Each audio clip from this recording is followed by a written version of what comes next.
আমাদের গ্রামীণ ভাষায় মামা ভাগ্নে খেলা নাকি এটা। যাকে ঠোকা দিবে তার জায়গা দখল করা লাগবে, যেদিক দিয়ে দৌড়ে হোক জায়গা দখল করবে, সে সেখানে বসবে, অন্যথায় আবার এভাবে ঘুরতেই থাকবে।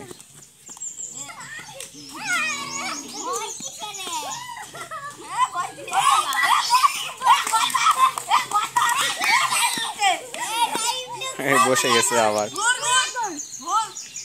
এবার মেঘা ঘুরবে। মেঘা এরা খেলোয়াড় আর এরা কি দর্শক নাকি? দর্শকেরা সব গাড়িতে।